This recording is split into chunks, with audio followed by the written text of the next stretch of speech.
आपके जो बायर्स हैं वो क्या बनाते हैं? वो मैट्रेस बनाते हैं, तो आप मैट्रेस मैट्रेस बनाने का पार्ट सप्लाई करते हो क्या? जी सर। पॉकेट स्प्रिंग सप्लाई करते हैं, उसका बेस सप्लाई करते हैं हम। तो अब आप ये मेरे को बताओ कि जिसको मैट्रेस बनानी है उसको स्प्रिंग चाहिए, जी। उसको क्या क्या और चीजें चाहिए होंगी? फोम चाहिए होगी, उसका हम्म, फैब्रिक चाहिए होएगा, उसकी जी। मशीन चाहिए होगी, उससे रिलेटेड और क्या क्या चीजें चाहिए होंगी जो मैट्रेस बनाने के अंदर काम आती हैं? यही होती है, ये जो आप बोल रहे हो, इसके अलावा अडहेसिव होता है जो पेस्टिंग वाला होता है, बस यही चार पांच चीजें होती हैं। ठीक है। तो आपको ये मालूम है ये चार पांच चीजें जो हैं आपके 5 7 10 किलोमीटर की रेडियस में कौन कौन से दुकान या सप्लायर्स हैं जो सप्लाई करते हैं? हाँ जी, मालूम है जी। कितना डेटा है ये सारा मिला करके? सर डेटा तो मेरे पास 40 50 लोगों का है। कुछ भी नहीं है, वो 4,000 5,000 का होना चाहिए आपके पास। चालीस ठीक है पचास जी। लोगों के ऊपर तो बिजनेस नहीं बढ़ सकता।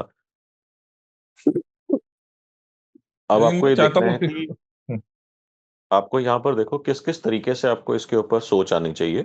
वन, कि एक स्प्रिंग आप बनाते हो, हम्म, ऐसे और भी कॉम्पिटिटर्स होंगे जो स्प्रिंग बनाते होंगे। बिल्कुल सर।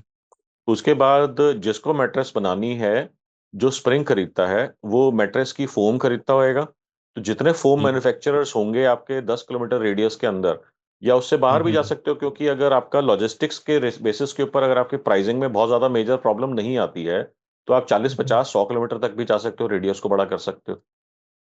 ठीक उसके है। बाद जो इसका फैब्रिक सप्लाई करते हैं, क्योंकि मैट्रेस के ऊपर कोई नॉर्मल फैब्रिक नहीं लगता जो कि वो किसी कपड़े की दुकान से खरीदते होंगे, स्पेसिफिक टाइप का स्पेशल टाइप का फैब्रिक लगता है जो स्पेसिफिक सप्लायर ही सप्लाई करते होंगे, मेरा ऐसा मानना है। You can correct me if you think I am not thinking it right. बिल्कुल सही है जी, बिल्कुल सही है।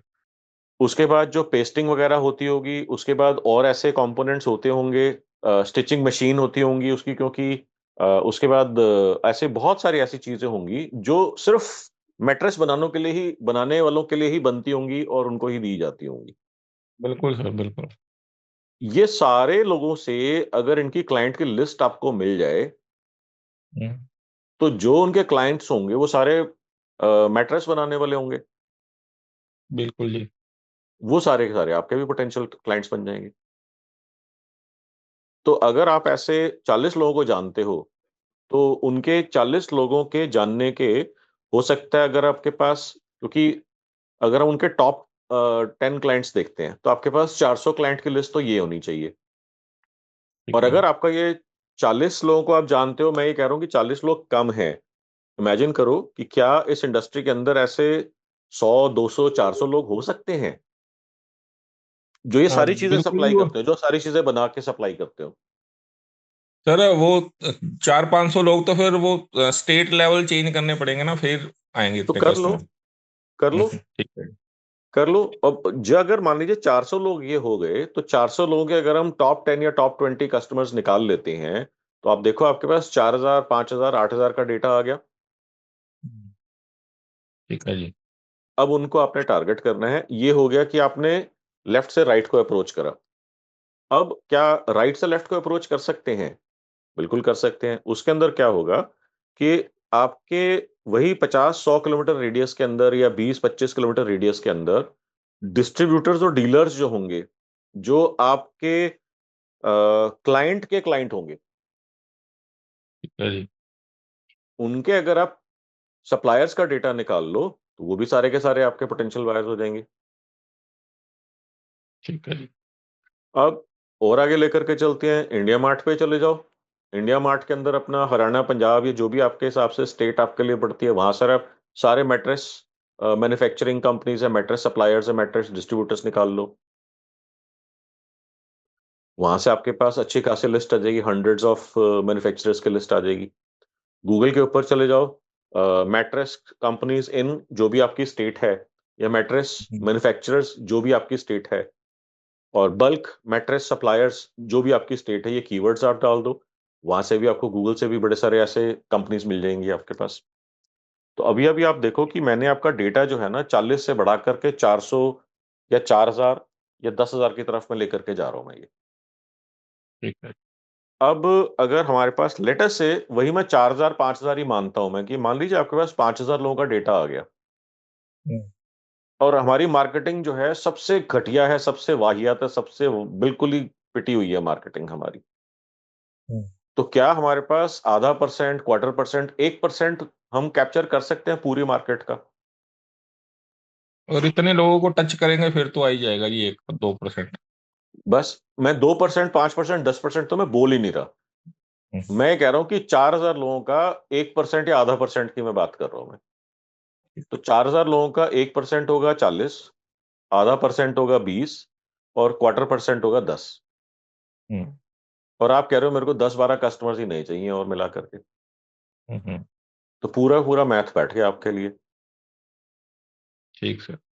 अब ये चीज करने के लिए अगर मैं आपको इसी थॉट प्रोसेस को एक स्टेप और लेकर के चलता हूं आगे, तो जब तक आपके पास इस प्रश्न का जवाब नहीं होगा, क्योंकि जिस भी सप्लायर के पास, जिस भी मैन्युफैक्चरर के पास आप जाओगे, अब वो ये तो है नहीं कि वेट कर रहा होगा कि राजू जी आ गए, चलो चेक काटो इनका फटाफट से।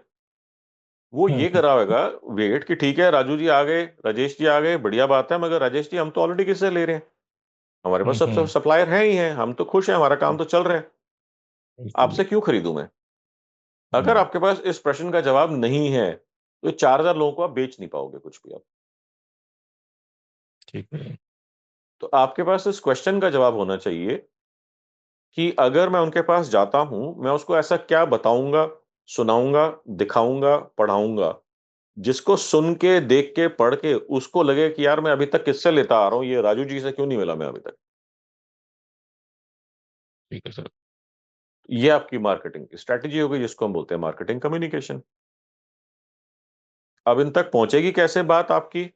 मोबाइल फोन अगर आपके पास आ जाता है उनका, या ईमेल एड्रेस आ जाता है, तो आपके पास बहुत सारी स्ट्रैटेजीज ओपन अप हो जाएंगी। फॉर एग्जांपल आपकी फेसबुक मार्केटिंग एक्टिवेट हो जाएगी, इंस्टाग्राम मार्केटिंग एक्टिवेट हो जाएगी, आपका व्हाट्सएप मार्केटिंग एक्टिवेट हो जाएगी, आपका ईमेल मार्केटिंग एक्टिवेट हो जाएगी। अब आपने 4 अलग अलग मीडियम्स यूज करे, 4,000 लोगों तक हम अपनी बात पहुंचाने की कोशिश कर रहे हैं। तो क्या लगता है क्वार्टर परसेंट लोग या आधा परसेंट लोगों को हम माल नहीं बेच सकते क्या? बिल्कुल ठीक है। बस हमारे पास इस क्वेश्चन का जवाब होना चाहिए कि मैं ऑलरेडी किसी से काम कर रहा हूं, I am not looking for new vendors, आपसे क्यों खरीदूं, मेरा तो काम चल रहा है। Does that make sense with you? आपको लग रहा है कि ये जो मैंने आपको स्टेप बिल्कुल बाय बिल्कुल स्टेप सर। प्रोसेस बताया है, इससे प्रॉब्लम सॉल्व हो जाएगी हमारी? बिल्कुल सर। ओके, तो कितना आसान लगने लग गया। अब इसमें से कोई ऐसा स्टेप है जो आपको लग रहा है कि ये तो मेरे को समझ ही नहीं आ रहा कैसे होगा?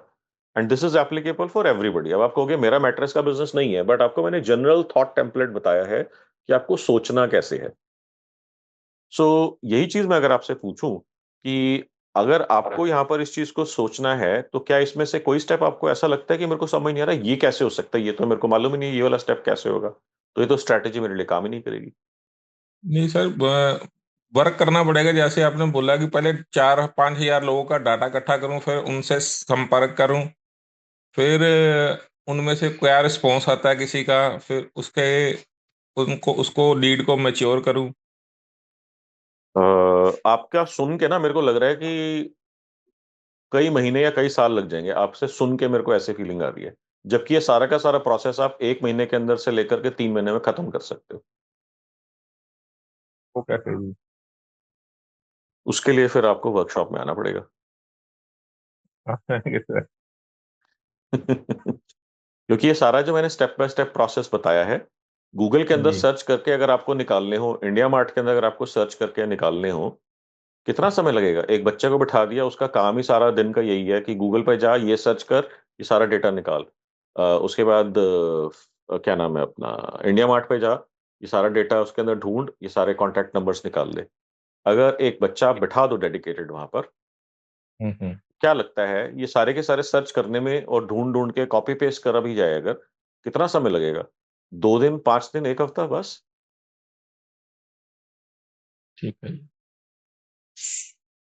मैंने आपको 1 महीना दे दिया, अगर आपको फिर भी आपको नहीं हुआ, तो इसका मतलब हमारे को करना नहीं आता। पता है, इस पे काम करता हूँ। हाँ। Okay जी, okay जी, okay जी. Anybody else who is struggling with any specific challenge in marketing and sales? I am Manoj sir. I am also. बताइए, हाँ नितिन जी बताइए, प्लीज बोले बोले नितिन जी। हाँ जी सर, हमारा तो बताइए। चैलेंज वही है।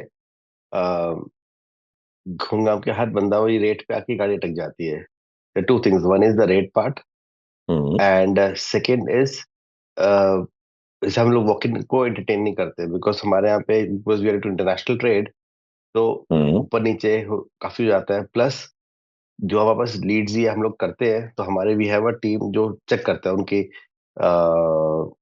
क्रेडिट वर्दीनेस, मतलब जीएसटी टाइम से पे करता नहीं करता। तो जो उसमें हम्म। सेग्रीगेशन करते हैं, तो पता नहीं कहाँ से हमारे जो जो भी लीड जनरेट हो रही है, 60-70% तो वहीं उड़ जाता है, उड़ा देते हैं उनको, बिकॉज वी तो हैव बर्नड आपका our lead hands. Generation mechanism क्या है आपका? हमारा लीड में तो एक तो जो हमारी वेबसाइट पे आते हैं, दिस इज वन। बाकी हम्म। सेल्स टीम ही है जो करती है, एंड वी हैव अ एक इनसाइड सेल्स के नाम से हमने एक टीम बना रखी है, जो टेलीकॉलर्स है हमारे। ओके, तो आपने मेरे को बताया था कि आपका लॉजिस्टिक्स का बिजनेस है। हाँ जी। लॉजिस्टिक्स के अंदर जो है, क्या आपके पास कोई ऐसे स्पेशलाइज्ड भी ऐसी चीजें होती हैं?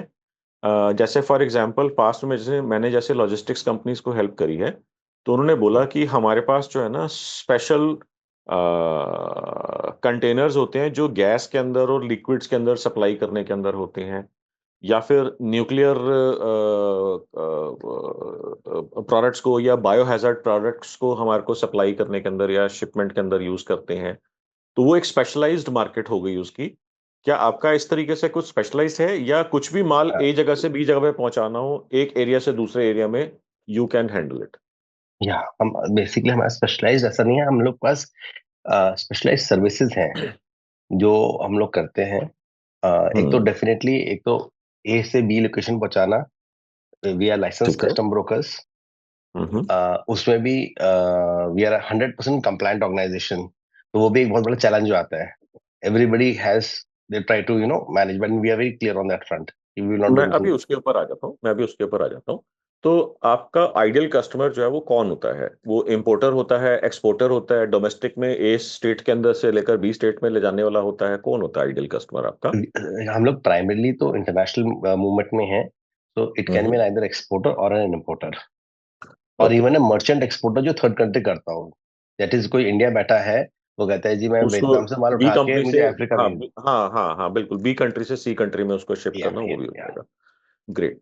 अभी तक के जो आपके क्लाइंट्स रहे हैं, आपके जो है एक्सपीरियंस के हिसाब से कौन सी इंडस्ट्री या कौन सी एप्लीकेशन वाले क्लाइंट्स जो हैं आपके सबसे बेस्ट हाईएस्ट पेइंग क्लाइंट्स रहे हैं आपसे, सबसे ज्यादा मार्जिन जो दे आपको?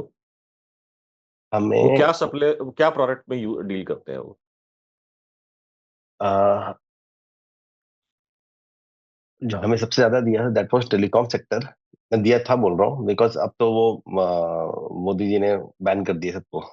चलो कोई बात नहीं। हाँ। कंसीडरिंग करंट सिचुएशन के हिसाब से लास्ट एक साल के अंदर ऐसे कौन कौन से कस्टमर्स रहे हैं जिन्होंने आपको मैक्सिमम, वो कस्टमर्स इन द कॉन्टेक्स्ट की कौन सी इंडस्ट्री या कौन सी फील्ड या कौन सी एप्लीकेशन या कौन से प्रोडक्ट में डील करते हैं, जिन्होंने आपको मैक्सिमम प्रॉफिट दिया हो considering tariff structure, Indian guidelines, rules, laws, XYZ सारा करने के बाद?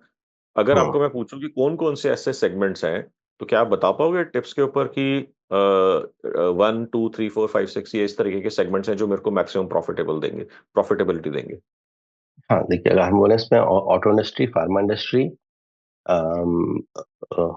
Garments, okay, so textiles. Auto के अंदर ईवी भी आ गया? सॉरी। ऑटो के अंदर ईवी भी आ गया? हाँ, ईवी आ गया ना, अब रिन्यूएबल एनर्जी में हम लोग काफी काम करते हैं। बिल्कुल ठीक है। अब ऑटो आ गया, ईवी आ गया, ऑटो के अंदर जो है buses, tractors, two wheelers, three wheelers, four wheelers सब कुछ आ गया, या कोई स्पेसिफिक नहीं आपका है उसके अंदर? नहीं नहीं, इसमें देखिए, व्हेन आई से ऑटो, इसमें हम पूरी गाड़ी नहीं जा रही, इस बेसिकली इट्स आफ्टर मार्केट, जो उनके स्पेयर पार्ट्स होते हैं या हाँ हाँ पार्ट्स हाँ, एक्सपोर्ट मतलब होते मैं सिर्फ थॉट प्रोसेस को अपने लेवल के ऊपर भी क्लियर कर रहा हूँ, और बाकी सबके लिए भी ये एग्जांपल है। मेरे को नितिन के बिजनेस के बारे में ज्यादा आइडिया नहीं है, except that he told me in some other sessions that he is into logistics. हैं। अगर मैं नितिन को एडवाइस कर रहा हूं, तो मैं क्या चीजें पूछ रहा हूं, यही सेम चीज आपको भी अपने बिजनेस के अंदर करनी है। अब आपको यहाँ पर जो है जितने भी पार्ट्स आपने आइडेंटिफाई कर लिए ट्रैक्टर के, टू व्हीलर के, थ्री व्हीलर के, फोर व्हीलर के, कमर्शियल के, बस के, ट्रक्स के, XYZ के, जो जो पार्ट्स में आप पहले डील कर चुके हैं, जिस जिस टाइप की कंपनी से हम लोग डील कर चुके हैं, हम्म, अब उनके सेगमेंट के अंदर, उनकी इंडस्ट्री के अंदर ये एक एक कंपनी तो होगी नहीं, और भी प्लेयर्स होंगे। Definitely yes. अब आपको क्या करना है कि उन सेगमेंट्स की, उन इंडस्ट्रीज की आपको एसोसिएशन की डायरेक्टरी खरीद लेनी है। ठीक है। उस एसोसिएशन की डायरेक्टरी के अंदर आपके पास ये जो कंपनी है जिनसे आप बिजनेस कर चुके हैं वो तो होगा ही होगा, उसके अलावा दर्जनों या हंड्रेड्स ऑफ कंपनीज और भी होंगी। बिल्कुल ठीक है। ये स्ट्रेटेजिक एस्पेक्ट नंबर 1 हो गया। स्ट्रेटेजिक एस्पेक्ट नंबर 2 हो गया कि अब आप क्योंकि इस बिजनेस के अंदर है तो आपके पास इंपोर्ट एक्सपोर्ट का सारा डेटा का एक्सेस होता होगा कि HSN कोड के बेसिस के ऊपर कौन लोग किस पोर्ट से कितना माल उठा रहे हैं या मंगवा रहे हैं। बिल्कुल। तो अब इस केस के अंदर जो है वो HSN कोड से आपको सारे इंपोर्टर्स का और सारे एक्सपोर्टर्स का डेटा मिल जाएगा। बिल्कुल ठीक है। अब यहां पर इंपोर्ट एक्सपोर्ट डेटा के साथ में आपको उनका जो है वैल्यू ऑफ शिपमेंट भी साथ में दिखता है, तो उससे आप आइडेंटिफाई कर सकते हैं। टॉप 20% तक आपको जाना है, क्योंकि उसके नीचे ना ऑर्डर वैल्यूज बहुत कम हो जाती हैं, और कई हम्म, कई बार टॉप 5% या 10% के बाद ही वैल्यूज, ऑर्डर वैल्यूज बहुत कम हो जाती है। तो हम्म, आपको ये भी यहां पर समझ में आ गया। अब ये आपके पास इंपोर्ट एक्सपोर्ट से डेटा आ जाएगा, और मैंने जैसे आपको बताया सोचने का तरीका कि लेटर से कोई वॉल मंगा रहा है, कोई रबड़ मंगा रहा है, कोई इंजन का कुछ XYZ कंपोनेंट मंगवा रहा है, तो ऐसे तो हंड्रेड्स ऑफ कंपोनेंट्स होंगे जो वो मंगवाते होंगे, इफ नॉट इन थाउजेंड्स। उन हंड्रेड्स ऑफ कंपोनेंट्स को मंगवाने के लिए या उसके बाद प्रोडक्ट्स को शिप करने के लिए ऐसी थाउजेंड्स ऑफ कंपनीज होंगी जो ये सारे के सारे प्रोडक्ट या तो मंगवाती होंगी या भेजती होंगे। बिल्कुल ठीक है। और उनके अंदर जो हमने टॉप 10% या टॉप 15% और टॉप 20% लिया, तो ये हंड्रेड्स के अंदर या थाउजेंड्स के अंदर फिर से कंपनीज आ जाएंगी,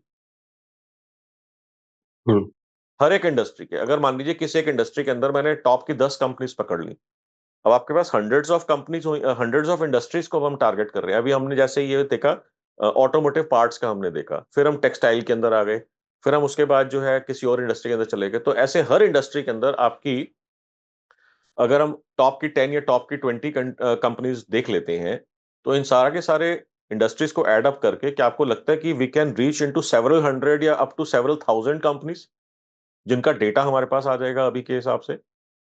मनु जी, डेटा का बहुत ज्यादा प्रॉब्लम नहीं है। देखिए वो अभी जो अभी आपने अभी उसके ऊपर भी आ रहा हूं, अभी उसके ऊपर भी आ रहा हूं कि आपके पास मार्केटिंग के अंदर जो है ना, जैसे मैंने बार बार बताया है कि मार्केटिंग के अंदर स्टेप्स क्या क्या होते हैं।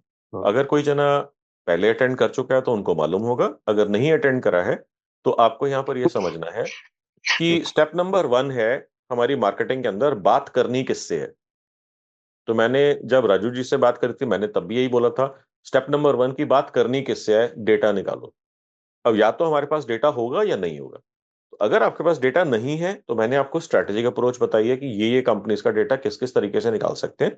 बट अगर आप डेटा कहते हैं कि मेरे पास है ऑलरेडी 1,000, 2,000, 5,000, 10,000 कंपनीज का डेटा है, फिर मैं आपको डेटा कैप्चरिंग स्ट्रैटेजीज को लेकर के छोड़ देता हूं। अब मैं नेक्स्ट स्टेप के ऊपर चलता हूं। नेक्स्ट जो स्टेप होता है वो होता है कि आपका मैसेज उन तक, या आप उन तक पहुंचेंगे कैसे। तो उसके बाद मैंने जैसे राजू जी के केस में बताया कि जब आपके पास डेटा आ जाएगा, तो डेटा से मेरा मतलब है mobile number slash email address. अगर मोबाइल नंबर या ईमेल एड्रेस हमारे पास आ जाता है, तो हम ईमेल कर सकते हैं, व्हाट्सएप कर सकते हैं, फेसबुक कर सकते हैं, इंस्टाग्राम कर सकते हैं यूज। तो 4 स्ट्रैटेजिक अप्रोचेस हो गई। अब ये आपके पहले 2 स्टेप्स कवर हुए। थर्ड स्टेप के अंदर क्या आएगा कि ऐसा आप उनको क्या बता, सुना, दिखा, पढ़ा सकते हैं जिसको सुन के वो आपसे बात करने के लिए तैयार हो जाए, आपसे बात करने भर के लिए तैयार हो जाए। क्योंकि अगर आपसे बात करने को ही तैयार नहीं है तो कभी धंधा तो देगा ही नहीं। अब बिल्कुल ठीक। अगर आपने बात कर ली उनसे, नेक्स्ट जो आपको आया उसको ये बताना है कि आपसे जुड़ के उसको क्या फायदा होगा, अगर आपसे नहीं जुड़ा तो कैसे उसका बिजनेस चौपट हो जाएगा, बर्बाद हो जाएगा। अगर हमारे पास क्वेश्चन नंबर 3 और 4 का जवाब नहीं है, हमारी मार्केटिंग कभी भी सक्सेसफुल नहीं होगी, हमारी सेल्स कभी भी नहीं बढ़ेगी। तो क्वेश्चन नंबर 3 क्या है कि मेरे से बात करने के लिए, मेरे से सुनने के लिए एक बारी बात तैयार हो जाए। और क्वेश्चन नंबर 4 है कि अगर वो हमारे से नहीं जुड़ा तो कैसे उसका बिजनेस बर्बाद हो जाएगा। It is not a question कि हम्म, बर्बाद होगा कि नहीं होगा, इट इज ए क्वेश्चन कितना टाइम में बर्बाद हो जाएगा। हम्म। इसका क्या मतलब हुआ, अब ये इसको सोचना कैसे है? क्या ये क्वेश्चन आपको समझ में आ रहा है? 4 क्वेश्चन का सीक्वेंस समझ में आया मार्केटिंग के अंदर? क्या ये सभी को समझ में समझ में आया। आ गया कि नहीं आया? आ रहा है सर, आ अब रहा है। एक अब क्वेश्चन नंबर 4 के ऊपर मैं बोलता हूँ सबसे ज्यादा फोकस करना चाहिए हमारे को, क्योंकि अगर आपने किसी से बात करनी स्टार्ट कर दी, तो जब आप बात कर रहे हैं तो उसका पहला क्वेश्चन ये होगा कि नितिन जी, हम तो ऑलरेडी इतने सालों से बिजनेस में हैं, हमारे पास तो ऑलरेडी वेंडर्स हैं, तो we are happy about it, हमारे को तो नए vendors, we are not looking for new vendors, so why should I deal with you, why should I talk to you. तो जब तक आपके पास इस क्वेश्चन का जवाब नहीं होगा कि आप जो अभी तक करते आए हो, जाने अनजाने में वो गलती हुई है उसके अंदर, इसको करेक्ट अगर आपको करना है, क्योंकि इस गलती की वजह से आपका इतने लाखों या करोड़ों रुपए का नुकसान हुआ है, तो आपको इसको करेक्ट कर लेना चाहिए। और इसको करेक्ट अगर करना चाहते हो तो फिर आपको एक ऐसा वेंडर चाहिए जो आपको इस गलती से हटा करके सही डायरेक्शन में ले जाए, इसकी वजह से जो आपका लाखों या करोड़ों रुपए का नुकसान हुआ है वो बच जाए। And I am the only vendor who will be able to do that. अब आपको वो रीजन ढूंढना है कि वो आपसे बात क्यों करे और आपकी बात क्यों सुने, और आपके पास ऐसा क्या है उसको कहने सुनने बताने के लिए कि उसको लगे कि वो कहीं पे कुछ गड़बड़ कर रहा है। अगर ये दो क्वेश्चंस को हम क्रैक नहीं कर सकते, हमारी मार्केटिंग एंड सेल्स के अंदर जो है ना, पता है गड़बड़ होगी कि अगर आप ये नहीं बता सकते कि आपसे जुड़ के उसको क्या फायदा होगा, या आपसे नहीं जुड़ा तो उसको क्या नुकसान होगा, वो आपको पैसे के ऊपर, प्राइस के ऊपर निचोड़ देगा। और जैसे ही पैसे के ऊपर निचोड़ने की बात आएगी, तो या तो हम उसको डिस्क्वालीफाई करके बैठ जाएंगे, या फिर हमारे मार्जिन इतने कम हो जाएंगे कि हमारे को मजेदारी नहीं रहेगी बिजनेस के अंदर। हम्म, और फिर उसकी वजह से, क्योंकि हमारे को मजेदारी नहीं रहेगी, या तो हम आउट ऑफ फ्रस्ट्रेशन ऐसे लोगों से काम करना बंद कर देंगे, तो हमारा बिजनेस कभी स्केल नहीं हो पाएगा। अब आप कहोगे ये कैसे हो सकता है, कि मेरे को कैसे पता लगेगा, क्योंकि काम तो उनका चल रहा है इतने सालों से, बर्बाद थोड़ी ना हो रहे हैं सारे के सारे जिनसे मेरे से जो मेरे से बिजनेस नहीं कर रहे। क्या ये जी, क्वेश्चन है किसी के माइंड में कि ये कैसे मैं पता लगा सकता हूँ, या ऐसा मैं क्या यस बोल दूं? ओके, सिर्फ एक बिल्कुल ही है जने जी। के माइंड में है। तो अब बिल्कुल आपको सर। यहां पर क्या समझना है कि जो भी आपकी प्राइसिंग है, जो भी आपकी क्वेश्चन के अंदर है कि प्राइसिंग है, अगर यहां पर अगर आपकी प्राइसिंग एग्जॉर्बिटेंटली हाई होती और वो अनएक्सप्लेनेबल होती, तो आपसे कोई भी जना बिजनेस नहीं कर रहा होता। अगर आपके पास कुछ कस्टमर्स आ रहे हैं, फिर भी आपसे बिजनेस कर रहे हैं, इसके बावजूद भी कि आपके प्राइसिंग जो है मार्केट में ज्यादा समझी या बताई जा रही है, तो इसका मतलब वो कस्टमर्स जो है मूर्ख तो नहीं होंगे जो आपको हायर करके बैठे होंगे। क्या उनको मालूम नहीं होगा कि आपसे रिलेटिवली इकोनॉमिकल प्लेयर्स या चीपर प्लेयर्स या सस्ते प्लेयर्स मार्केट के अंदर है? क्या उनको मालूम नहीं होगा? अगर हम जिस टाइप की कंपनीज की बात कर रहे हैं, तो उन कंपनीज के साइज जो होंगे hundred slash thousands of crore rupees की रेवेन्यू के अंदर होंगे। तो क्या हम उनके हंड्रेड्स या थाउजेंड्स ऑफ एम्प्लॉइज में से किसी को मालूम नहीं होगा कि नितिन के अलावा और भी कंपनीज हैं जो इससे सस्ता काम करके दे सकती हैं हमारे को, हमारा पैसा बच सकता है? अगर ये इंटेलिजेंस, अगर ये इंफॉर्मेशन उसके पास भी है, और उसके बावजूद भी वो आपकी कंपनी से काम कर रहे हैं, तो इसका मतलब कोई ऐसा रीजन है जो कि प्राइसिंग से ज्यादा इंपॉर्टेंट है। वो रीजन आपने पता लगाना है। उसके लिए अगर आप देखेंगे तो मैंने पास्ट अपने सेशंस के अंदर एक सैंडविच क्वेश्चनिंग स्ट्रेटेजी डिस्कस करी थी, जिसके अंदर मैंने आपको 3 क्वेश्चंस बताए हुए हैं कि ये क्वेश्चंस आपने उनसे पूछने हैं। जैसे ही आपको इन क्वेश्चंस के जवाब मिलते हैं, एसेंशियली कस्टमर ही बता रहा है मेरे को या आपको कि मेरे को ये बोलोगे तो मैं खरीद लूंगा। एग्रीड। ये बात ये बात समझ में आई कि नहीं आई?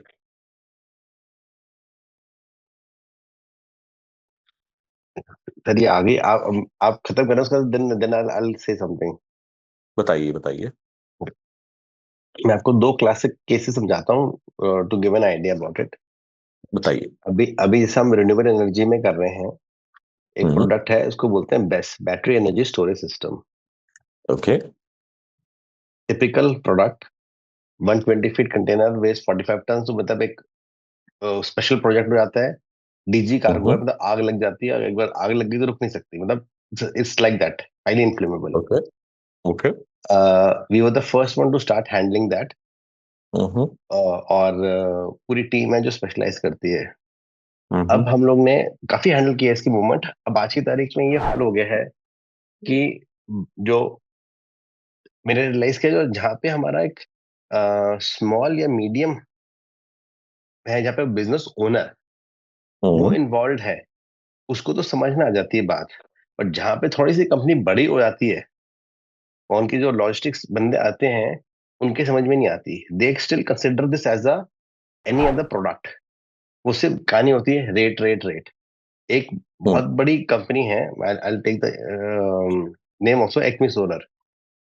ओके। मतलब it's a pretty decently big organization. उनके एमडी मुझसे मिलते हैं और ये तक भी हाल है कि यार हम तो बर्बाद हो जाएंगे, आपकी कॉस्टिंग बड़ी महंगी है। काम करना चाहते हैं बट कॉस्टिंग बड़ी महंगी है। अब मैं उनके साथ बैठा, मैं आपकी कॉस्टिंग कैसे लगती है महंगी है? क्योंकि उनकी जो बजटिंग करते हैं वो लोग, unfortunately, that what I feel is कि जो ट्रेनिंग दी जानी चाहिए from a company perspective down the line to the logistics people, वो ढंग से ट्रेनिंग नहीं दी गई हुई है। उनके लिए वो भी एक नई प्रोडक्ट ही है जो नॉर्मल कार्गो आता था कि भाई डीजी होगा तो 20% ऐड कर दो, एक बफर ले लिया, 30% ऐड कर दो। But market scenarios are different आज, क्योंकि इंसिडेंट्स मैं हो गए। मैं इसको मैं थोड़ा सा शॉर्टर करता हूँ मैं इसके अंदर इस कॉन्वर्सेशन में। आप ये सर कह रहे हो कि उसको हमारे पास एक टेक्निकल कैपेबिलिटी है जो बाकी मार्केट प्लेयर्स के पास नहीं है, जिसकी वजह से वो सस्ता दे रहे हैं। आपका बेसिकली जो सबमिशन है वो यही है ना, कि अगर आप ये टेक्निकल कैपेबिलिटी नहीं लोगे, आग लग गई तो बुझेगी नहीं और आपका सारा नुकसान हो जाएगा प्रोडक्ट का। हाँ जी। अब आप मेरे को जो है पिछले एक साल के अंदर कोई 2 3 5 इंस्टेंसेस बता सकते हैं जहां पर आग लगी, बुझी नहीं और सारा का सारा माल खाक हो गया, राख हो गया, जीरो हो गया? हाँ है, इंस्टेंसेस भी है, वो भी इंस्टेंस है। एक इंस्टेंस वो भी दिखा है अभी, जिसमें हमने इसे माल लाके उनको कहा हम डिलीवरी करेंगे, वो कहते हैं आप बड़े महंगे हो। तो we I try to explain them कि भैया इतना वेट है तो गाड़ी का साइज ये होना चाहिए, टेक्निकली ऐसी होनी चाहिए, बट आप गलत चीजों के ऊपर बात कर रहे हो। हाँ। आपको सिर्फ एक ही चीज के ऊपर बात करनी है कि आपने स्मार्टनेस दिखाई है, इन लोगों ने भी दिखाई थी। ये देखो, ये 12 केसेस हैं जहां पर इनका सबका माल जीरो हो गया। इसकी वजह से ना सिर्फ मॉनेटरी लॉस हुआ, अब इस प्रोडक्ट को यूज करके जो जो चीजें बनती उसके ऊपर सारा कंपाउंड कैस्केडेड लॉस हो जाता, पूरा सीजन बर्बाद हो गया या पूरी फैक्ट्री जो है खराब हो गई। आपको इस चीज के हाँ। ऊपर बात करनी है, आपको उस चीज के बारे में बात करनी ही नहीं है जो आप कह रहे हो कि साइज इतना होना चाहिए, ट्रक इतना होना चाहिए, ये होना चाहिए, नहीं, वो होना मैं वो बता रहा था कि जो उस कस्टमर को समझाया था हमने, माना नहीं, he still give it to the other चाहिए। वेंडर। नहीं समझाना, आपको नहीं समझाना, और वो आपको उसका समझाना माल ही नहीं है ये। हाँ पलटी होगा सिर्फ उसका आपको माल। एक ही चीज के ऊपर बात करनी है कि देखो, इन्होंने भी समझदारी करी थी, ये हो गया। अगर आप कहते हो कि पिछले 10 सालों के अंदर 2 इंसिडेंसेस हैं, तो उनको लग रहा है यार ठीक है, उसने कुछ गलती करी होगी, कुछ XYZ इश्यू हुआ होगा। मगर आप कह रहे हो पिछले एक साल में 10 12 5 7 10 इंसिडेंसेस हैं, हाँ। उस केस में आपका एक प्रूवेबल पॉइंट बनता है। अच्छा, मैंने I had you are right, मैंने ना इसी चक्कर में किताब फिर से लिखनी शुरू करी है एक, which I am hmm. About to finish. मेरे दिमाग में था कि वो लिख के and highlighting those cases, and जितने भी बिजनेस ओनर्स हैं उनको पोस्ट कर दूं। हाँ, वो आप बिल्कुल करेंगे, और बुक राइटिंग स्ट्रेटजी और बुक मार्केटिंग स्ट्रेटजी के अंदर this is one of the finest strategies you can do. मगर जब तक किताब नहीं आती है, तब तक आपको सिर्फ वो केस स्टडीज निकालने हैं जो पब्लिक डोमेन के अंदर हैं। आपको सिर्फ उसके ऊपर करनी है कि केस नंबर 1, इसके अंदर इसकी रीजन नंबर 1 2 3 4 5 जिसकी वजह से प्रॉब्लम हुई है, could this problem have been avoided? Yes. Are you also exposed to this problem? Yes. Just talk to us how you can eliminate this problem.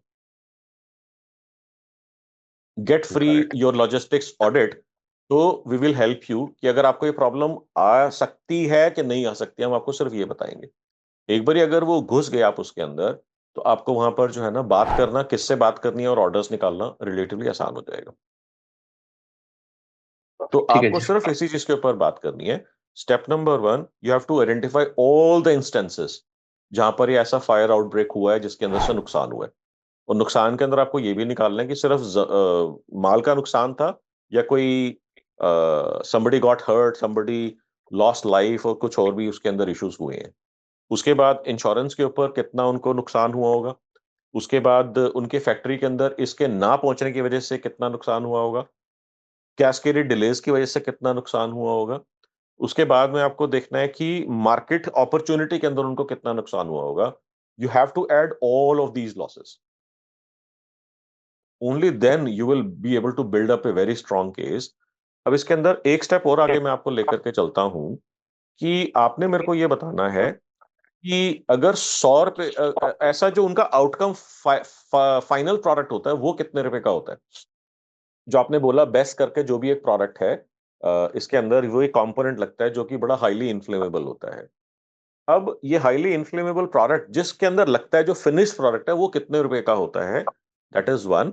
और दूसरा, ये जो प्रोडक्ट है जो इन्फ्लेमेबल है, ये इसका कंट्रीब्यूशन उसके अंदर कितने का होता है? मान लीजिए फाइनल प्रोडक्ट 100 रुपए का है, तो ये जो प्रोडक्ट आपको शिप करने का हम जिसके डिस्कशन कर रहे हैं वो कितने रुपए का होता है 100 रुपए में से? ये ये जो प्रोडक्ट है ये खुद फिनिश प्रोडक्ट है। तो इसकी कीमत होती है अप्रोक्सीमेटली 4-4.5 करोड़ का एक कंटेनर होता है ये। एंड इट इज ठीक है। 5 मेगावाट, मतलब basically it's energy storage system, like a power bank हो गया बहुत बड़ा। पांच ठीक है। मेगावाट बिजली को वो स्टोर कर लेता है, और ठीक है। जो भी तो टाइम है उस टाइम पे डिस्चार्ज कर सकता है। तो ठीक है। जब भी सोलर प्लांट्स आ रहे हैं, तो उसमें मैंडेटेड है ये कि जितना का सोलर प्लांट है उतनी ही कैपेसिटी का ये बैटरी एनर्जी स्टोरेज सिस्टम लगेगा वहां पे। बस तो मेरा क्वेश्चन अब यहां पर ही आ जाता है कि अगर 4.5 करोड़ का 5 करोड़ का एक कंटेनर है, तो इस नॉर्मल एक प्रोजेक्ट के अंदर ऐसे कितने कंटेनर लगते हैं और उस पूरे प्रोजेक्ट की वैल्यू क्या है? Okay, so again it will very depending upon project to project कि कितने मेगावाट का प्रोजेक्ट है। तो अगर जितने भी लेट्स से मेगावाट का होगा, हाँ जितने भी मेगावाट का होगा, उसके अंदर जो है उसके प्रोपोर्शनेटली कॉस्ट का जो उसका परसेंटेज होगा वो तो वही होगा। मैं जैसे एग्जांपल देता हूँ। मल्टीपल हो जाएगा उसका। हाँ, हाँ, तो जैसे मैं अगर जैसे अगर एग्जांपल देता हूँ मैं कि अगर मान लीजिए आपको घर बनाना है, तो हाँ जी। एक ऑलमोस्ट फिक्स परसेंटेज है कि अगर आप घर बना रहे हो तो उसमें मॉड्यूलर किचन के ऊपर आपका कितना खर्चा आएगा? वो क्या 10% 12% तक आ सकता है? मार्बल के ऊपर कितना खर्चा आएगा? लगभग 20-25% 30% तक आ सकता है।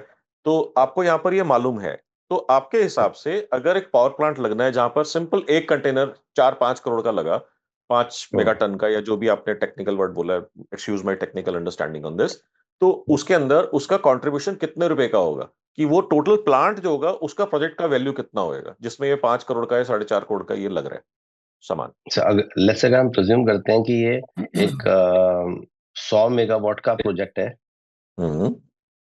तो इसमें ऐसे 20 बीस कंटेनर चाहिए बीस होंगे। 20 कंटेनर, 20 कंटेनर, तो मतलब हमारा हो गया, कह लीजिए कोई ऑलमोस्ट 100 करोड़ का माल हो गया ये। ठीक है।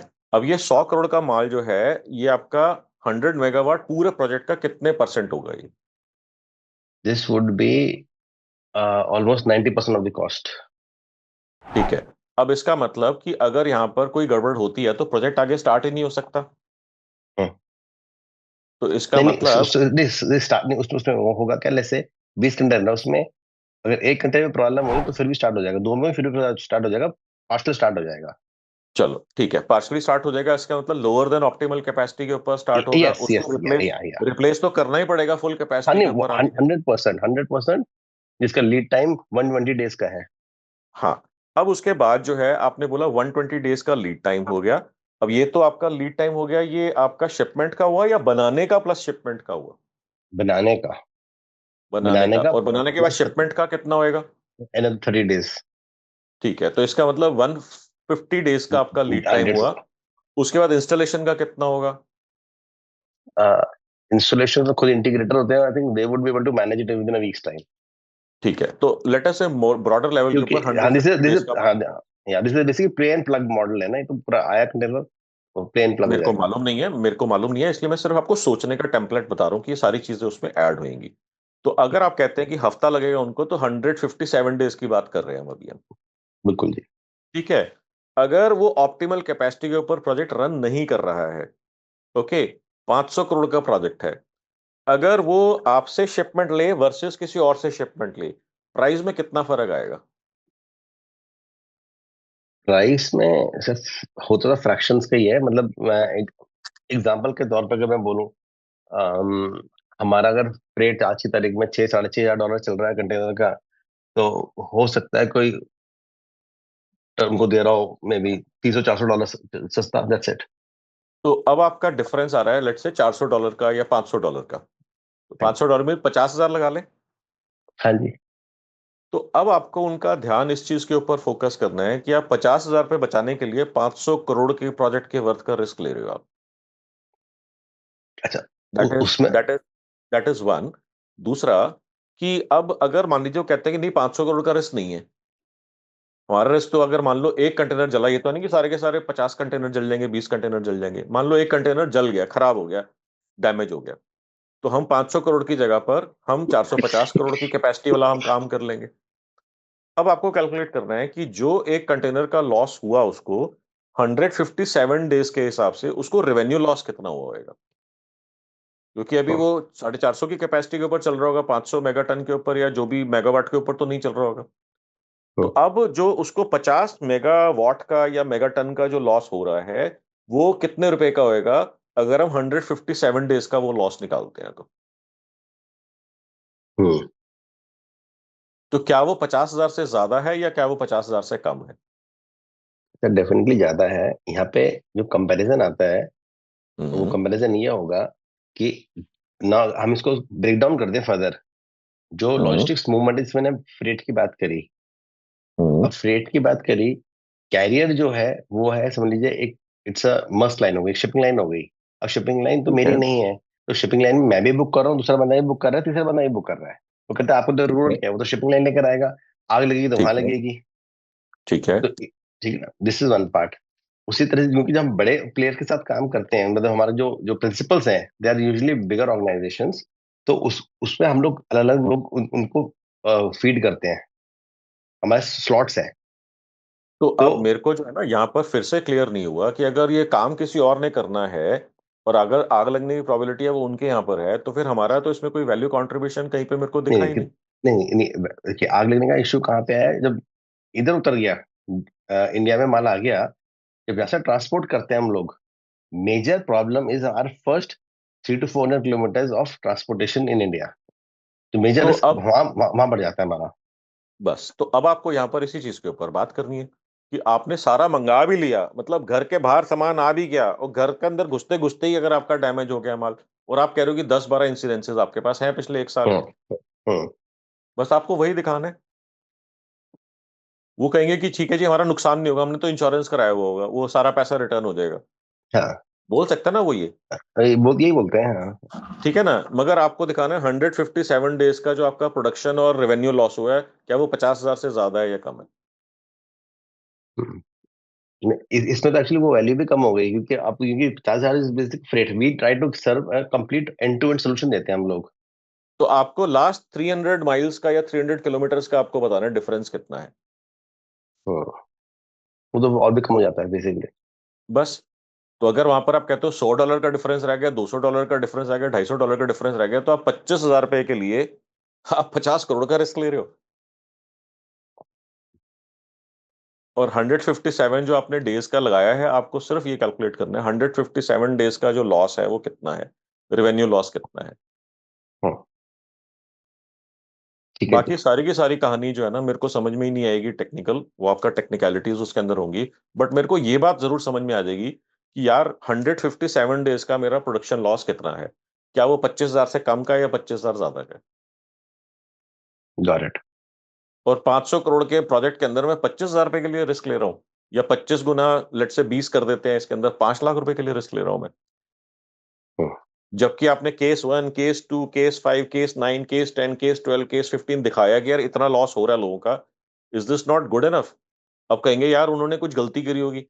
तो अब अगर एक्सीडेंट होता है, चाहे आपकी गलती की वजह से हो या किसी और की गलती की वजह से हो, टर्म प्लान लोग लेते हैं, बट क्या आपको इस बात के ऊपर खुश होना चाहिए कि मैंने इंश्योरेंस कराई है, अगर मैं मर गया तो मेरी फैमिली को XYZ करोड़ रुपीस मिल जाएंगे, या आप चाहोगे कि हो ही ना ऐसा प्रॉब्लम? बिल्कुल ठीक बात।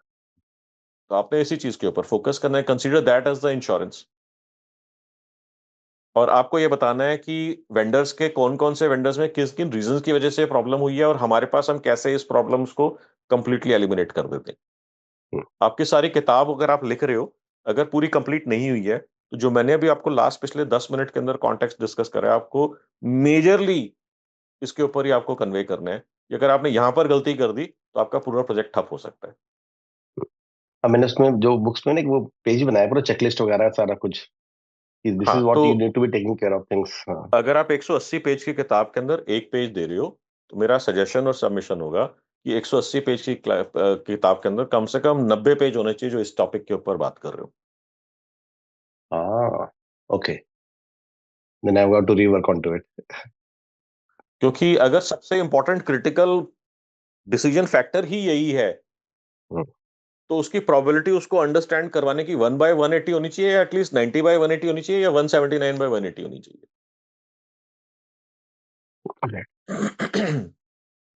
ठीक है जी।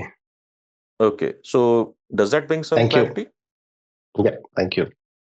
Okay, Rajendra Chamoli ji, you can come in, आपने हैंड रेस करा है, यस सर। बताइए। Good morning sir. एक गुड एक मॉर्निंग। तो जो हमारा 2K1W है वो अच्छा चल रहा है, thanks to okay. You. Okay. उसमें हमें लीड भी अच्छी आ रही है, बट उसमें हम्म। एक एक चैलेंज आ रहा है सर, डेटा को लेके। जैसे हमने होटल का, हॉस्पिटल का सेगमेंटेड डेटा अपना इकट्ठा किया हुआ है, और जो हमने कैंपेन बनाए हैं वो इंडस्ट्री वाइज बनाए हैं। ठीक है। तो हम उसको पुश भी कर रहे हैं, और शुरू शुरू में बहुत अच्छा रेस्पॉन्स आ रहा है, लीड्स भी आ रही हैं। लेकिन जब उसी डेटा पे हम बार बार उसको लगाते हैं तो वो क्या, फिर वो रिस्पॉन्स कम हो जाते हैं। तो हाँ, देर हमें। Is a phenomena called ad ageing. अच्छा। तो 2K1W के अंदर जो है ना, अगर मैं इसको टेक्निकल लेवल के ऊपर थोड़ा डीप में आपको ले जा करके बताता हूँ, तो वो जी। जो है ना, एड दिखाने का पैसा चार्ज कर रहा है फेसबुक वहां पर।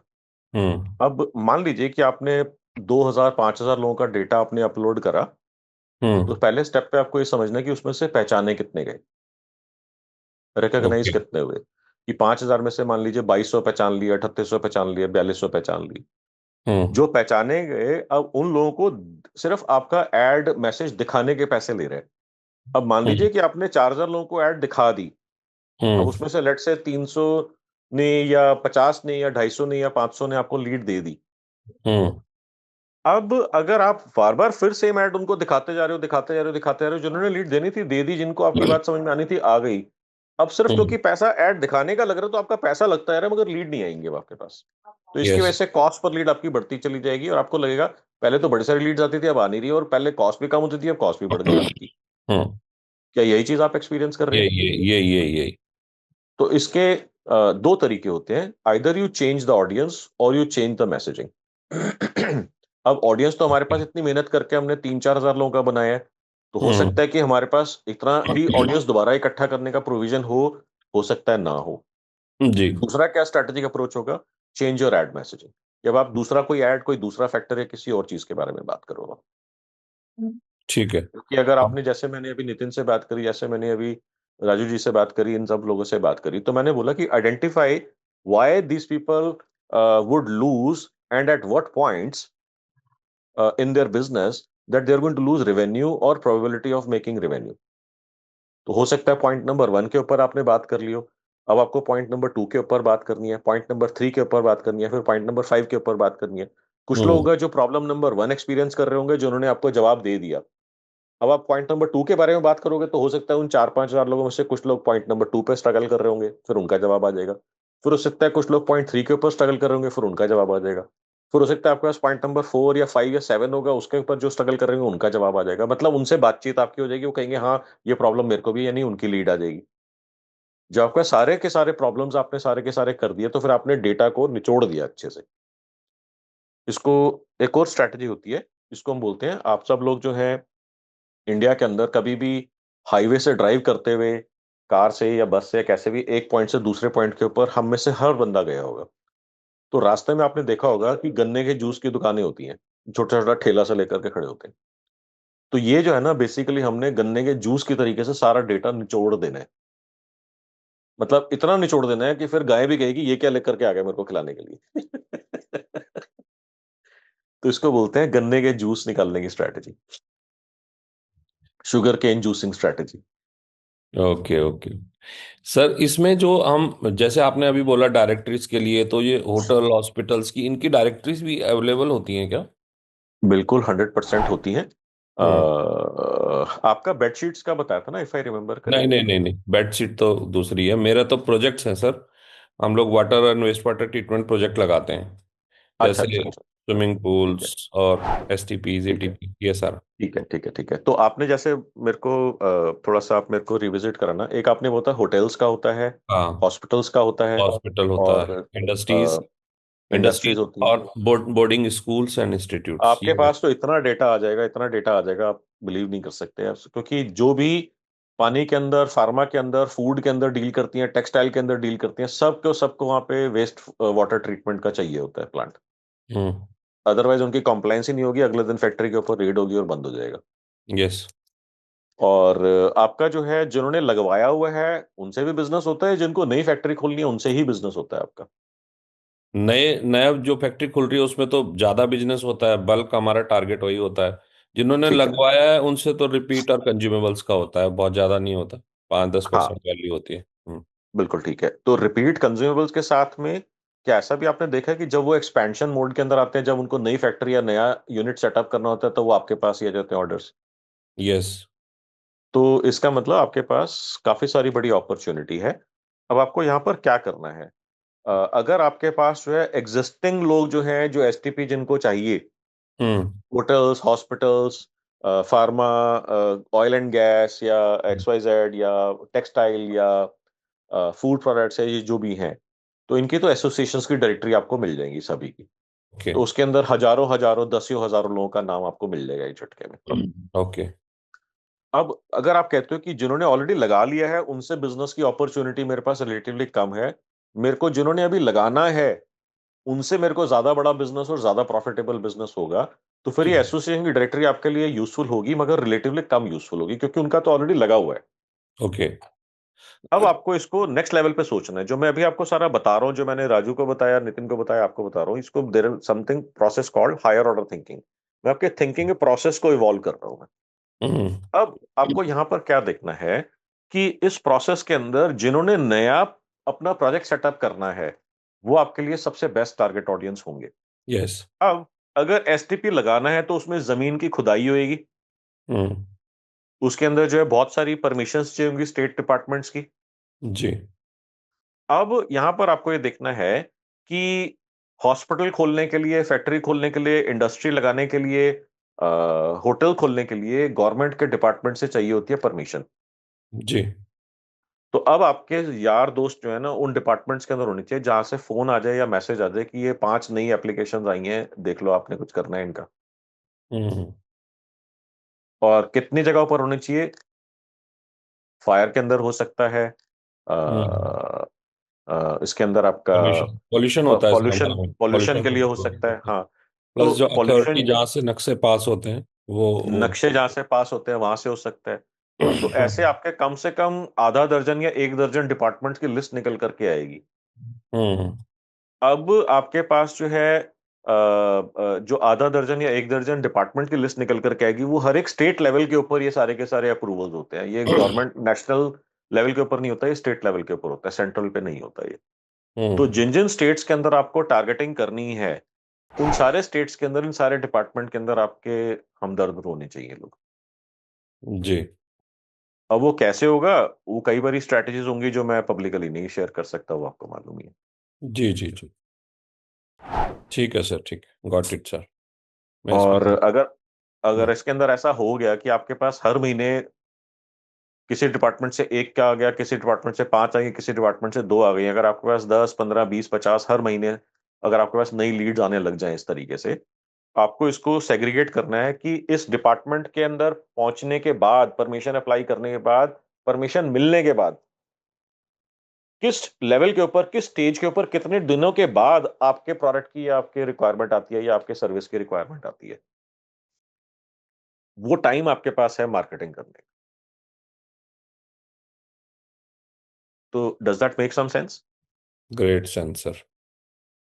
तो एक ये आपकी पूरी मार्केटिंग स्ट्रेटजी मैंने अभी आपको प्लेटर के ऊपर रख करके दे दी। Thank you sir, thank you. एक सर थोड़ा सा जो, क्योंकि ये मेटा तो हमारा चल ही रहा है, हम गूगल ऐड भी जैसे स्टार्ट किया हमने, और हम्म, अच्छी और पॉजिटिव लीड्स हमें आ रही हैं। जैसे अभी हमने स्विमिंग पूल का कैंपेन रन कर रखा है, तो अच्छी हम्म, लीड्स आ रही हैं हमें। तो उसके हम्म। लिए कुछ स्ट्रैटेजी सर, जैसे हम चाहते हैं कि पर्टिकुलर उस एरिया से ही आए, लेकिन हमें पैन इंडिया से आ रही हैं कुछ लीड्स। तो वो हाँ, तो इसका मतलब आपका ना ज्योग्राफिक लिमिटेशन जो हम वहाँ पे सेटअप करते हैं, या वो हम्म। हुआ नहीं हुआ या उसमें कुछ गलती हो रही है। ओके। तो इसको आप रेस्ट्रिक्ट कर सकते हो कि मेरी फेसबुक की जो लीड्स आए वो सिर्फ इसी स्टेट से आए। हम नहीं, उसको ऐसे भी फेसबुक नहीं, रिस्ट्रिक्ट कर गूगल सकते। गूगल की हाँ, बात कर रहा हूँ, फेसबुक तो सही है। गूगल में भी सेम चीज पॉसिबल है। अच्छा गूगल अच्छा। में कर लो या फेसबुक में कर लो, उसमें आप ये ओके। भी कर सकते हो कि मान लीजिए कि आप कह रहे हो कि मेरा ऑफिस है लेटस से दिल्ली के अंदर, जी लेट से पंजाबी बाग के अंदर। आप जी। उसको इस लेवल के ऊपर एक्यूरेटली आप उसको कर सकते हो कि जहां मेरा ऑफिस है इसके बस 5 किलोमीटर के अंदर की रेडियस से ही लीड्स आए, नहीं तो आए ही ना मेरे पास। ठीक है। तो ये भी पॉसिबिलिटी है इसके अंदर। आप फेसबुक में भी इस चीज को सेटअप कर सकते हो, गूगल में भी आप इस चीज को सेटअप कर सकते हो। Got it sir. तो और ये चीज हो गई आपकी। और भी बहुत सारी स्ट्रैटेजीज मेरे माइंड में आ रही हैं, जी। बट ठीक है, अभी के लिए I think this should be good enough. ठीक है सर, ठीक है, thank you sir, thank you. Okay. Okay जी। तो जब मैंने आपको बताया, तो मेरा क्वेश्चन है आप तीनों लोगों से जिनसे मेरी बात हुई है, कि जिस तरीके से मैंने आपको बताया कि इस तरीके से सोचना चाहिए, तो क्या आप लोग इसी तरीके से ही एग्जैक्टली सोच रहे थे, या आपका व्यू पॉइंट या आपका सोचने का तरीका कुछ डिफरेंट था नहीं मेरे से सर, बात करने से पहले? अभी जो जिस तरह से आपने समझाया सर, इस तरह से नहीं सोच रहे थे। सोच रहे होते तो फिर हम हमारे पास सॉल्यूशन होता ना, आपसे नहीं मांगते। तो हम उस ओके। लेवल पे नहीं सोच पा रहे थे जो आपने जिस तरह से बताया। Thank you. Okay. Sir okay. इतने ओके। ज्यादा कॉन्फिडेंस से नहीं सोच पाते जी। मैंने तो, मेरे को तो आपके बिजनेस के बारे में जीरो आइडिया है। बस इतना ही मालूम है जितना आपने 1 मिनट में मेरे को बताया है, जो मैंने 3 या 4 क्वेश्चंस आपसे मैंने पूछे और आपने बताए। तो आपको ऐसा क्यों लग रहा है कि मैं ज्यादा कॉन्फिडेंट हूं आपके बिजनेस के बारे में आपसे? क्योंकि बिजनेस तो आपका है, तो कहां पर आपको लग रहा है? I am just trying to understand कि कहां पर हम लोग मिस कर जा रहे थे। पर हमको ये नहीं पता कि ये कोई पॉलिसी है जिसके अकॉर्डिंग काम करना है। हम तो जस्ट एक आइडिया लेके, छोटा सा आइडिया लेके उस पर काम करते हैं। आपकी वो हम्म। स्ट्रेटजी है, आपको मालूम है कि ये स्ट्रेटजी काम करेगी ही करेगी। हमको ये नहीं बिल्कुल। पता रहता। बिल्कुल ठीक है। बिल्कुल यही ठीक है। फर्क है। बिल्कुल ठीक है। तो टिपिकली मैंने देखा है कि 4 जगहों के ऊपर अगर हम लोग मार खा जाते हैं ना, तो हमारी मार्केटिंग और सेल्स ना ग्रो नहीं हो पाती जितना हम कर सकते हैं, जितना हम करना चाहते हैं। और चारों के चारों मैंने आपको बताए हैं कि सबसे पहले तो मालूम ही नहीं होता कि मेरे को बात करनी किससे है। अभी जैसे मैंने राजेंद्र जी से बात करी, तो मैंने बताया कि अगर इन लोगों से बात करनी है तो गवर्नमेंट के जो बंदे होंगे जो उस डिपार्टमेंट के अंदर बैठे होंगे उनसे बात करनी है इनकी लीड्स निकालने के लिए। नेक्स्ट क्वेश्चन आता है कि हाँ यार, बात तो समझ में आ गई लॉजिकली, मगर मेरा मैसेज उन तक पहुंचाया कैसे? तो मैंने उसका भी सोल्यूशन बता दिया कि आपके हमदर्द जो है वहां पर हर डिपार्टमेंट के अंदर होने चाहिए।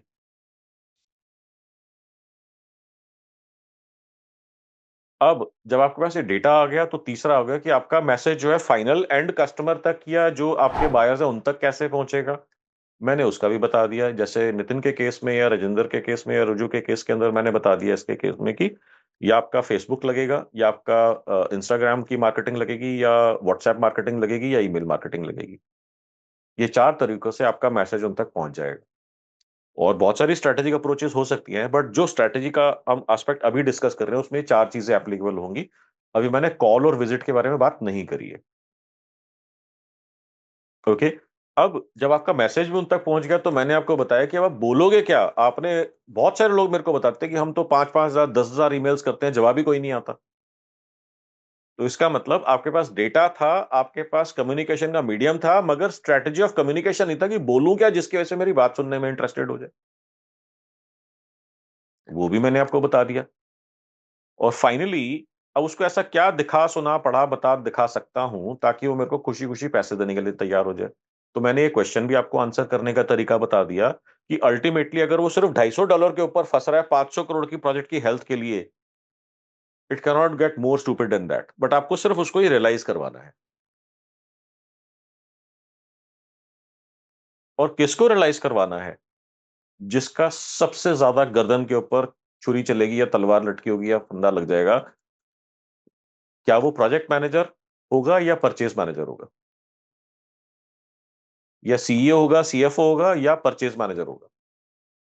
सीईओ होगा, सीएफओ या प्रोजेक्ट मैनेजर, परचेज मैनेजर तो नहीं होगा। बस हम लोग क्या गलती करते हैं, हम लोग सारी कहानी जो है ना परचेज मैनेजर के साथ डाल के आ जाते हैं।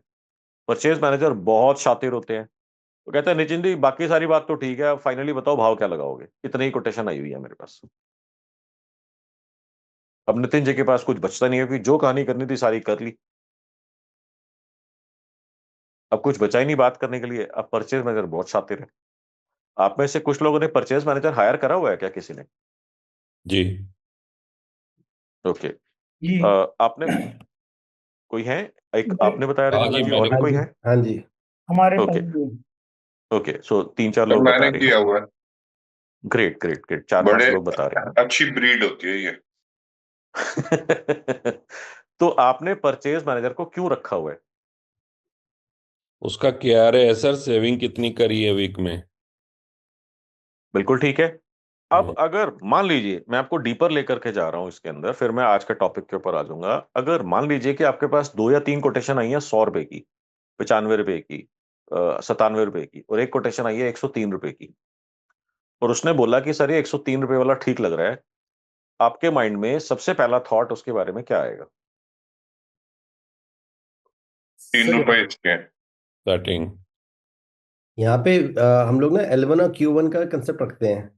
L1 और क्वालिटी भी उस हिसाब से होनी चाहिए। If then they make a comparison sheet ठीक है कि भाई क्वालिटी भी मतलब lowest with the quality one, उसके भाई, पास। अगर आपने टेंडर फ्लोट करा, आपके पास 3 कोटेशंस आ गई, तो हम्म। पहले आप टेक्निकली क्वालिफाई करोगे, नहीं तो कोटेशन आगे जाएगी ही नहीं कमर्शियल खोलने के लिए। ठीक है। तो पहले तो आपने टेक्निकली क्वालिफाइड लोगों को निकाल लिया, उसके बाद आपने कंपेयर कर लिया, उसके अंदर आ रहा है आपके पास 95, 97, 103। हम्म। वो बोल रहे हैं कि 103 वाला ठीक लग रहा है। आपके हम्म। माइंड में पहला थॉट क्या आएगा उसके बारे में? उसने कमीशन किया। हो सकता है अंडरस्टैंडिंग। खाया हो सकता है ना खाया हो, मगर आपके माइंड में थॉट आएगा ना। हो सकता है वो जेन्युइनली आपको हेल्प करने के लिए, हमारी चीज को इंप्रूव करने के लिए कर रहा है, मगर वो किस रिस्क के ऊपर कर रहा है, अपना खुद का जॉब लूज करने के चक्कर में, या अपने खुद के जॉब के ऊपर क्वेश्चन मार्क लगवा देगा वो।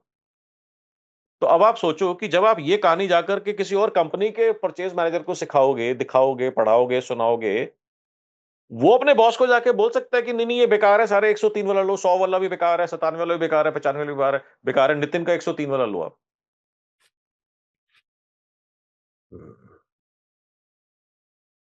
तो उसका बॉस उसके बारे में क्या सोचेगा? तो इसका मतलब आपको बात करनी किससे चाहिए और आप कर किससे रहे हो? बॉस से बात अगर बॉस बोल देता है कि मनु छोड़ ये सारी चीजें, ये 103 वाला है, महंगा है, मगर ये फाइनल कर क्योंकि ये ज्यादा अच्छा है, तो क्या वो परचेज मैनेजर बोल सकता है मनु सर नहीं गलत कह रहे हो, आप ऐसे नहीं करो, ये 95 वाला ले लो, आप 92 वाला ले लो? नहीं बोल सकता। मेरा भी यही पॉइंट है। और आप में से कितने लोगों ने ये चीज सुनी है कि आपने 95 रुपए बोल दिया, ऑलमोस्ट डील फाइनल होगी, मगर ऑर्डर आपके पास आया नहीं, और आपने जाके पूछा क्या हुआ, वो कहते हैं यार सर ने बोला ऊपर से ऑर्डर आया था, मैं क्या करता? सुना है कभी आप में से किसी ने ऊपर से ऑर्डर आया था? होता है जी। सर। जब आप ये सारी चीजें एक्सपीरियंस कर रहे हो, फिर भी परचेज मैनेजर को आप, अगर, मैं ये नहीं कह रहा कि परचेज मैनेजर से बात ही नहीं करनी है, मैं कह रहा हूं कि ये चीज को एक्सप्लेन किसको करना है। The starting point is the top person, not the purchase manager. But Manoj ji, होता क्या है कि जब हम लोग बिडिंग कर रहे हैं, जो भी चीज कोटेशन का वर्किंग कर रहे हैं, वो नीचे पे ही है। दी जो मैनेजमेंट है, जो बिजनेस है, उसके पास तो वो सिर्फ कंपैरिजन शीट ही जाती है। वो he is not part of anything, he is not willing to meet also. बिल्कुल ठीक है, इसका बिल्कुल। मतलब जब कोटेशन लेवल के ऊपर बात आ गई तो हम ये इसके अंदर लेट हो गए। इसके अंदर जब उसने कोटेशंस मांगनी शुरू कर दी विदाउट अंडरस्टैंडिंग कि टेक्निकली मेरे को सिर्फ इस टाइप के वेंडर से ही चाहिए, अगर उसने आंडू पांडू सबसे कोटेशंस मंगवा ली, तो आप ऑलरेडी लेट हो गई उस गेम के अंदर, क्योंकि उसने टेक्निकल क्वालिफिकेशन का क्राइटेरिया ही मेंशन नहीं करा, जिसकी वजह से सारे आंडू पांडू आ जाएंगे और आप प्राइस आउट हो जाओगे। हम्म।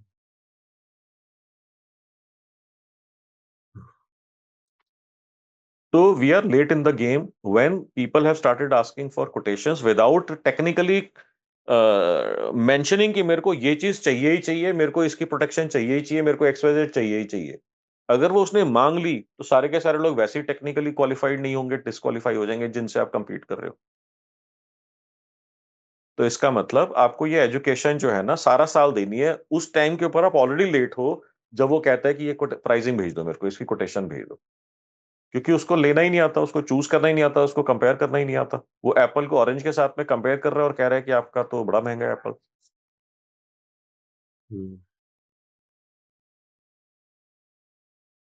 तो इस चीज के ऊपर बहुत सारी इसमें इंटेलिजेंट एंड स्ट्रांग अप्रोचेस बनती हैं, जहां पर आपका सारी मार्केटिंग जो है ना उन 15-20 केसेस के ऊपर ही होगी।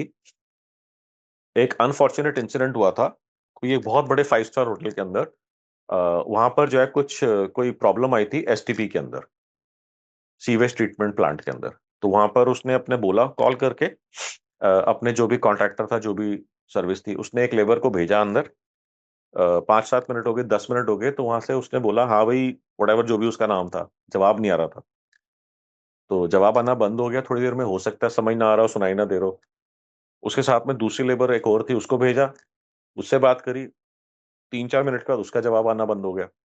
एग्जाम्पल दे रहा हूँ, हो सकता है मेरे नंबर्स या सिचुएशनल वो चीज ऑफ हो। अब वो जाके बड़ी एकदम से हो गया, ये क्या हुआ एकदम से। तो बाद में पता लगा कि उन्होंने जो है ना, जो प्रोटेक्टिव मास्क वगैरह जो होता है, जो अपना सारा वो शील्ड वील्ड होता है, जो इस तरह होता है, क्योंकि बड़ी ही जहरीली गैसें होती हैं एसटीपी कैसे के अंदर। Yes sir. हाँ, उसकी वजह से दोनों के दोनों लेबर जो है they died, and incidentally it was that both were brothers. अब इसके ऊपर इतना हंगामा हुआ, इतना हंगामा हुआ, ये चीज पब्लिकली आई, पॉलिटिकली भी आई इसके अंदर, और उसके अंदर होटल का लाइसेंस भी नियर कैंसलेशन हो गया या कैंसिल हो गया, XYZ जो भी हुआ। अब ये बहुत खराब हुआ। इस केस स्टडी को अगर हम जो है सारे 5 स्टार होटल्स के अंदर भेज दें कि आपके होटल का भी कैंसिल हो सकता है लाइसेंस, आपके होटल के भी नाम की इतनी बर्बादी हो सकती है, इसको अगर आप अवॉइड करना चाहते हैं 100% गारंटी के साथ में, तो कम से कम एक ऑडिट करवा लें हमारे से। ये ही पूरी पूरी सिर्फ मार्केटिंग स्ट्रेटेजी थी, जो एसटीपी कंपनी का, जो जिसका मैं एग्जांपल बता रहा हूँ, उनकी मार्केटिंग स्ट्रेटेजी सिर्फ यही थी कि एक बार ऑडिट करवा लो, कहीं ऐसी चीज आपके यहाँ पर तो नहीं हो रही, या हो सकती नहीं तो आपका भी होटल बंद हो जाएगा, आपका भी ये पॉलिटिकल इतना हो जाएगा। और कोई भी 5 स्टार होटल जो है कुछ भी चाहता है, लॉस में भी ऑपरेट कर रहा होगा, ये नहीं चाहेगा कि ऐसा कुछ हो जाए। तो यहां पर इन्होंने फ्री ऑडिट बोला, तो इन्होंने मेरी 4 डेज वर्कशॉप ज्वाइन करी थी, तो इन्होंने 5 मंथ्स के लिए बोला था कि मैं आ रहा हूँ 5 मंथ्स के अंदर। उसके बाद 5 मंथ्स का जब मेरा स्टार्ट हुआ, तो मेरी टीम ने उनको अप्रोच करा, हाँ जी सर आपने बोला था। कहते हैं नहीं, मेरे पास इतना बिजनेस आ गया, मैं तो संभाल ही नहीं पा रहा, अभी मैं करूंगा ही नहीं मैं। वो ड्रॉप कर गए 5 मंथ से। कौन सी कंपनी थी सर ये? अब वो मत पूछना, क्योंकि ये कुछ चलिए टाइम सर। पहले गया, तो मेरे को नाम कंपनी का ऐसे याद नहीं है, और ऐसे पब्लिकली ठीक है। नाम लेना ठीक भी नहीं रहेगा, क्योंकि रिकॉर्डिंग हो रही है, पता नहीं कौन कौन कहाँ कहाँ देखेंगे वीडियोस वो। ठीक है ठीक है ठीक है। गुड। तो माय पॉइंट इज, उन्होंने ये बोला कि जहां पर पहले हमारे को अपॉइंटमेंट नहीं मिलती थी, वहां पर लोग मेरे को बोल रहे हैं कि हम आपको आने जाने का खर्चा देंगे टिकट का, और साथ ही साथ में 5 स्टार होटल में रुकवाएंगे भी सही। तो कहता है मेरे जो ऑडिट वाली जो बंदे थे, जिनको पहले कोई पूछने को तैयार नहीं होता था, उसको वहां पे 5 स्टार होटल में रुकवा रहे हैं, आने जाने का प्लेन के टिकट भी दे रहे हैं वो। क्यों? क्योंकि उनको एक ऐसा पॉइंट उनको बताया जिससे उनका पूरे एग्जिस्टेंस के ऊपर क्वेश्चन आ रहा था। And was that point important? Yes it was. और उन्होंने उसी केस स्टडी के ऊपर प्ले करा जो उसी टाइम के ऊपर हुई थी। तो जैसे मैंने नितिन आपसे पूछा था कि क्या ऐसे कोई इंसिडेंसेस हुए हैं, आपने कहा था हाँ जी हुए हैं। तो अगर ऐसे आप कह रहे हैं 5, 7, 10, 12 इंसिडेंसेस हुए हैं, तो आपकी पूरी पूरी गेम प्लान जो है ना उन्हीं 5-7 के ऊपर होगा। अब इसके अंदर हम इमोशंस के ऊपर बात नहीं कर रहे, इसके ऊपर हम फैक्ट्स के ऊपर बात कर रहे हैं। somebody's loss is somebody else's gain.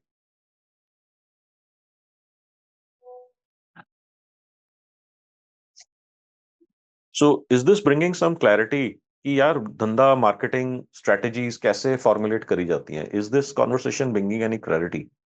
Yes definitely sir.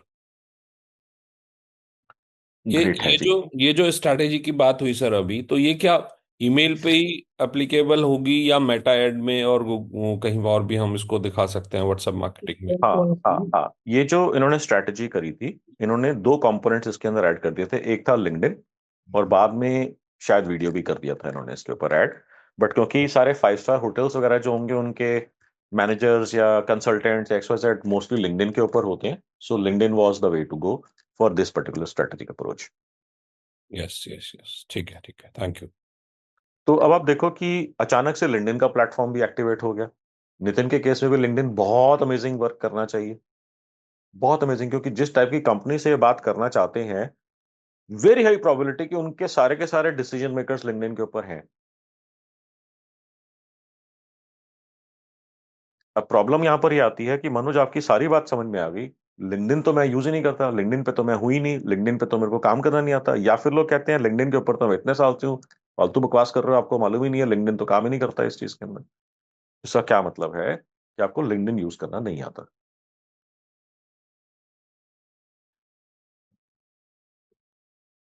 मेरे पास तो इतने सारे कॉन्टैक्ट्स हैं, मेरे तो कनेक्शंस हैं, इसमें थाउजेंड्स कनेक्शंस हैं, हंड्रेड्स कनेक्शन है, आज तक तो कभी कोई बिजनेस नहीं आया। इसका मतलब हमारे को लिंक्डइन यूज करना नहीं आता, क्योंकि लिंक्डइन जो छाप सकता है वो कोई और स्ट्रैटेजी छाप ही नहीं सकती। इनफैक्ट जो गूगल छाप सकता है वो कोई और स्ट्रैटेजी नहीं छाप सकती, जो फेसबुक या इंस्टाग्राम छाप सकता है वो कोई और स्ट्रैटेजी नहीं छाप सकती, जो लिंक्डइन छाप सकता है वो कोई और स्ट्रैटेजी नहीं छाप सकती, जो व्हाट्सएप या ईमेल छाप सकते हैं वो कोई और स्ट्रैटेजी नहीं छाप सकती। तो हर एक स्ट्रैटेजी का, हर एक प्लेटफॉर्म का अपना एक स्ट्रेंथ पॉइंट है, और कहीं कहीं पे वो स्ट्रैटेजी जहां पर उनकी स्ट्रेंथ है उसके अलावा कुछ और काम करता ही नहीं। और इतना सिंपल है, इतना सिंपल है, मतलब मैं जो है राहुल के साथ बीसीआई के अंदर में मैं 2016 से वर्कशॉप्स कर रहा हूं। मैं थाउजेंड्स ऑफ लोग मेरी वर्कशॉप कर चुके हैं। इनफैक्ट जब 2016 के लोग कभी मेरे से मिलते हैं तो मैं उनसे पूछता हूँ, हाँ जी क्या कर रहे हो? बोलते हैं सर वही आपका 2K1W फेसबुक चल रहा है। मैंने कहा वो लिंक्डइन नहीं करा, गूगल नहीं करा, एक्सवाइजेड नहीं करा। कहता है सर इसी से ही फुर्सत नहीं है सांस लेने की। या फिर कोई जना बोलता है सर गूगल ही कर रहे हैं और कुछ कर ही नहीं रहे। या फिर सिर्फ लिंक्डइन ही चलता है हमारा, लिंक्डइन और ईमेल या वीडियो मार्केटिंग चलता है, उसके अलावा मैंने कहा गूगल नहीं कर रहे, फेसबुक नहीं। कहते हैं सांस लेने की फुर्सत नहीं है। तो मैं आपको ये बार बार बताता हूँ, मेरी वर्कशॉप्स के अंदर भी बताता हूँ, अदरवाइज भी बताता हूँ। आपको अगर एक प्लेटफॉर्म समझ में आ गया और वो क्लिक कर गया, आपको सारी की सारी चीजें के ऊपर फोकस नहीं करना, सिर्फ एक चीज के ऊपर फोकस करना है। जो चीज आपके लिए क्लिक कर गई, जो चीज आपको समझ में आ गया, उसको छाप दो, बस एंड टू एंड छाप डालो उसको। आपको हो सकता है किसी दूसरी या तीसरी चीज की जरूरत ही ना पड़े, मगर उसको शिद्दत के साथ छाप दो। Is this making any sense? और सर